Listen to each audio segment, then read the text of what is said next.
Alright everyone, Thursday's video, and we're now just, 2 days away from the Cup final, Celtic's final match of what has been a pretty long season, I would say, with a very positive finish.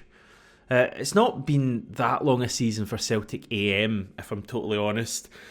We only got going in early February, right after that dramatic win at Easter Road, and I just want to point out, by the way, see, since that point, since we've been doing these videos, we've just been on an upward trajectory. I know we had that defeat at Tynecastle, but is there a correlation between them? Who knows?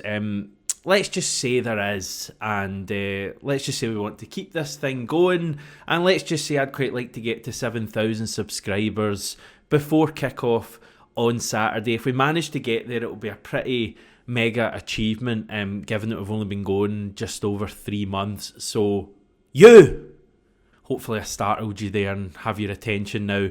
If you're watching this and aren't subscribed, just take literally 2 or 3 seconds out of your day, click on the subscribe button. It doesn't cost you anything, and it will make me very happy. Thank you.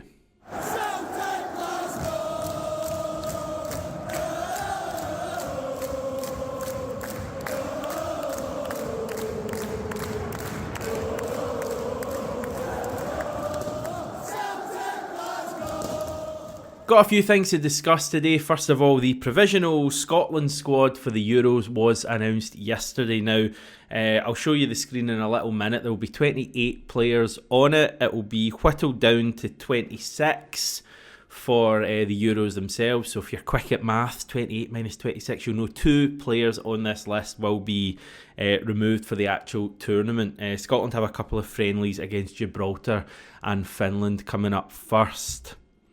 So yeah, 4 Celtic players there. Anthony Ralston, Greg Taylor, Callum McGregor and James Forrest, which is wonderful news. I think it's James Forrest's first call-up in a few years, and 100% deserving of it. I think he's probably, well, to be fair, there's a few of them in the Celtic team, but I was going to say he's probably the form player in Scottish football right now, but yeah, he probably has about 3 or 4 players to contend with from Celtic. He's certainly deserving of a place in that squad. I actually think the way he's playing at the moment, he should be starting matches at the Euros, and it'll be interesting to see what kind of role he has to play. But delighted for James Forrest. There's also, I make 6 former Celtic first team players there too. First team players: Craig Gordon, Jack Hendry, Kieran Tierney, Stuart Armstrong, Ryan Christie, and intriguingly Ben Doak as well. It'll be really interesting to see if he gets an opportunity at the Euros and how he does. And I was actually taking a kind of general look at what other Celtic players we can expect to see at the Euros this summer, and it's a bit of a strange one because there's actually only really Matt O'Reilly, and even that isn't a guarantee. Obviously with Denmark, he's played for Denmark a little bit over recent international camps, but they're pretty well stocked in the midfield area. I'd certainly say the finish O'Reilly's had to the season should have him in that Denmark squad, but he, I think, will be the only other player on top of the 4 Scottish guys going to the Euros, which is a little bit strange. I think we've got a number of players in our squad not from Europe. Should point out Alistair Johnson and Cameron Carter-Vickers will probably both be at Copa America in the States, United States, this summer, so that'll be worth keeping an eye on. Obviously a fair chunk of our squad, probably 7 players, maybe 8, are from Asia, Lewis Palma and a few other players not from Europe as well, and even a number of the European players we have come from countries that are stacked internationally, like Nicholas Kuhn's obviously not going to get in the Germany squad, and Joe Hart's not in the England squad, for example. So I mean that's the kind of the reason for us not having too many players away at the Euros. But I guess the positive spin on that is that the vast majority of our squad are going to get to rest properly this summer and hopefully come into next season flying. And just on the Euros, the lineups have also been announced by both of the broadcasters showing games in the United Kingdom. That's obviously BBC and ITV, and there's a couple of interesting signings. I hate using the word signings for stuff like this, but from a Celtic point of view, there are a couple of interesting names included. Our former manager, Ange Postecoglou, will be part of ITV's coverage during the tournament, while Joe Hart will be on the BBC's books. So 2 guys that are really passionate about football, 2 guys you could honestly listen to speak about football for a fair amount of time. So I think that's those are going to be 2 really good signings for BBC and ITV respectively, and we'll add a little more Celtic to our summer viewing. So yeah, the Euros is to come. I'm not sure to what extent we'll cover it on this channel. I'm actually going to Germany. Already dreading the flight. Probably take a few weeks off at that stage when I'm in Germany. I know you'll probably be shouting at your TV, phone, etc. right now, going, no, give us all the content throughout the summer.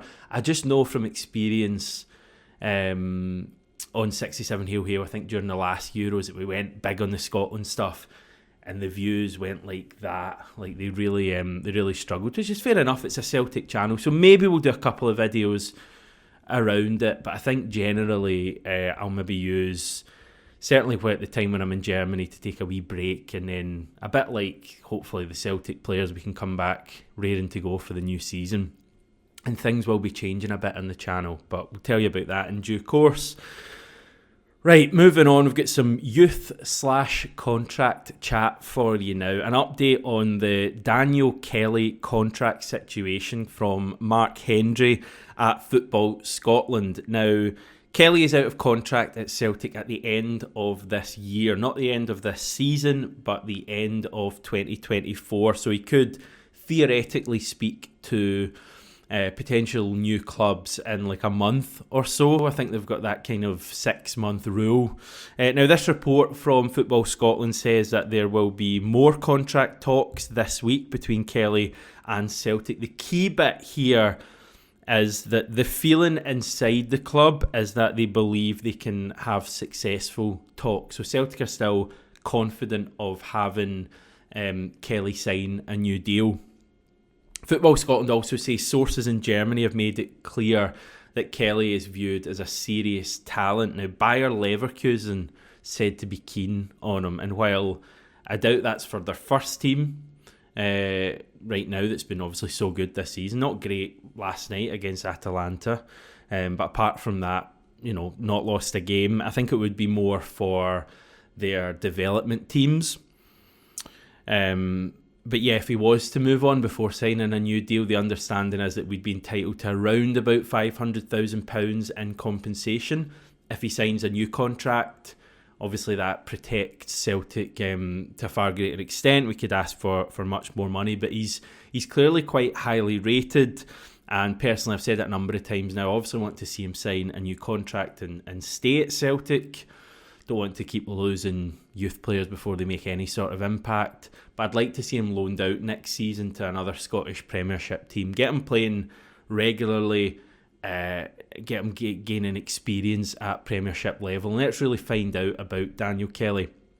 I'll be honest, I don't think he's going to get many opportunities in the first team next season. I mean, that's no slight on him. He's very young, and Celtic in general don't tend to give many opportunities to players coming through. It's a credit to him that he's even had a couple of appearances this season and obviously scored a goal. But ideally, get him loaned out to another top flight team next season. That's going to be good for his development, and that's really the important bit here.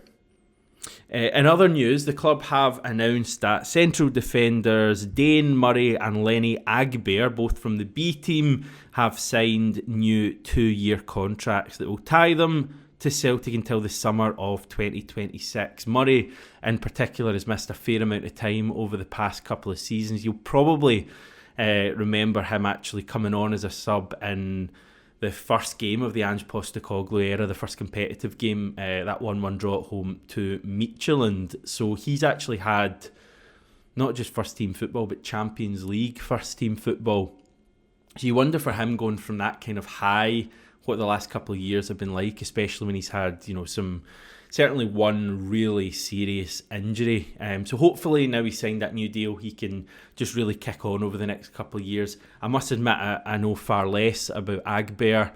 I've heard his name, but let's see what these guys are made of going forward. There's also a Daily Mail report saying that we're interested in a 17-year-old Ghanaian forward called Aziz Musibau. He plays for Dreams FC, who are a side from Accra. Bit of a left field one, this. He's said to cost around £1.2 million, with Aston Villa also mentioned in that title there, alongside a comparison to Didier Drogba. So I can't say I'm fully expecting him to be standing at Celtic Park with a scarf above his head imminently, but maybe just a name to keep a little bit of an eye on. Now, there was also a Celtic TV interview with Brendan Rodgers that aired yesterday. He spoke about Trophy Day and it being a work day, which seems to be his kind of phrase he used. It was still a work day for us. Fair enough, we won. And also the women's SWPL triumph as well. Brendan Rodgers was actually at the game on Sunday. So he spoke about that. He was also asked about the new UEFA Champions League format. And just in case you missed it, I did a video yesterday explaining the financial breakdown of next season's competition. And spoiler, we are looking at around £50 million that Celtic could make in total next season. Check that video out above if you haven't seen it already. Rodgers quoted as saying it is very exciting. That's the new format. He's looking forward to the extra 2 matches and testing ourselves against the very best teams. In terms of this weekend's cup final, he's described the mood in the camp as relaxed but focused, which I love. Kind of sums up how we should be. Yeah, and I think it kind of sums up the last few months, to be honest. They're not really flustered in any way, Celtic. We know what's at stake, but there's no need to big things up any further. It doesn't do us any good to be, building things up even more. It's a big game. Let's, remain focused and do the business on Saturday. He wants the team to try and hit the level of the Kilmarnock game. So he clearly feels that was a wonderful performance. Of course it was. That first half, I think, was as good as we've been all season. Although first half against Rangers at Celtic Park a few weeks ago, I think we were probably just as good in that game. So if we hit anywhere near that level, I think on Saturday we'll win. So that's the challenge for the team.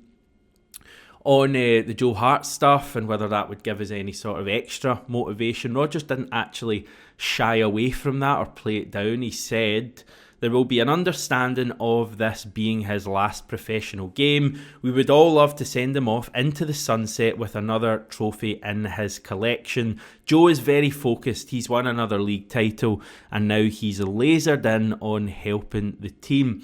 I think Brendan Rodgers will meet the media today at Hampden. Slightly different because it's a cup final. It could be tomorrow. I would expect it to be today. You'll get the normal photos of him, the trophy, and Buzz Killington himself, Philippe Clement. Maybe those two will talk about fun things. So yeah, we've got that to look forward to today, and that should give us some talking points for tomorrow's video, which will be a big preview. And I'll be joined by Stevie for that one. So please join us then.